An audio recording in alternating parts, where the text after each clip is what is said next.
চলমান পরিস্থিতিতে অক্টোবরে দেশের মাটিতে নারী টি-20 বিশ্বকাপ নিয়ে আছে শঙ্কা। তবে আগের অভিজ্ঞতা কাজে লাগিয়ে সফলভাবে আসর শেষ করতে পারবেন বলে বিশ্বাস নারী উইংয়ের চেয়ারম্যান শফিউল আলম চৌধুরী নাদিলের। এদিকে প্রশাসন থেকেও সর্বোচ্চ সহযোগিতার আশ্বাস পেয়েছেন বলে জানান তিনি।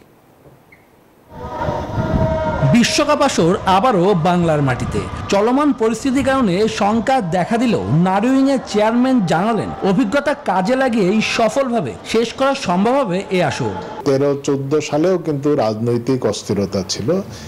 ছেলেদের এবং মেয়েদের আইসিসির মেন্স ওমেন দুটো ওয়ার্ল্ড কাপই কিন্তু আমরা একই সঙ্গে বিভিন্ন ভেন্যুতে আমরা নিরাপত্তা এবং সুন্দরভাবে আমরা সম্পন্ন করতে পেরেছি। পরবর্তীতে কোভিডের সময় সব প্রোটোকল মেলে আমরাই কিন্তু প্রথম বিভিন্ন টুর্নামেন্ট ক্যাম্প বা আমরা এখানে যে ক্রিকেটীয় বিভিন্ন কার্যক্রম আমরা শুরু করেছি এবং আমাদের সতর্কতার কারণে আপনারা দেখেছেন যে এই কোভিডে কোনো খেলোয়াড় কিন্তু আমাদের ক্যাম্পে বা টুর্নামেন্টে কোভিডে আক্রান্ত হননি এবং তারা সবাই সুস্থ ছিলেন।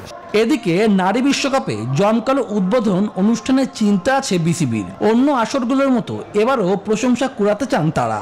প্রস্তুতি বলতে যেটা বোঝায় বড় ধরনের বা মোটা দাগে আমাদের এই স্থাপনাগুলোতে কোনো কাজ করতে হচ্ছে না। আমরা সৌন্দর্য বর্ধন এবং কিছু কিছু নিয়মিত সংস্কারের যে কাজগুলো থাকে সেগুলোই আমরা এখন করছি। এশিয়া কাপের আসরটাও ভালো কাটেনি টাইগ্রেসদের, তা নিয়েও চিন্তিত বিসিবি। আমাদের মানটা অনেকটাই নিম্নমুখী হয়েছে। কেন হয়েছে, আমাদের কি করা প্রয়োজন, আমরা সেই কাজটা করছি এবং আমরা ভবিষ্যতের জন্য আমাদের কিছু রূপরেখাও আমরা আলোচনা করে রাখছি। 3 অক্টোবর থেকে 10 দল নিয়ে সিলেট ও মিরপুরে অনুষ্ঠিত হবে এবারের বিশ্বকাপ। শুভদেবনাথ, নিউজ 24, ঢাকা।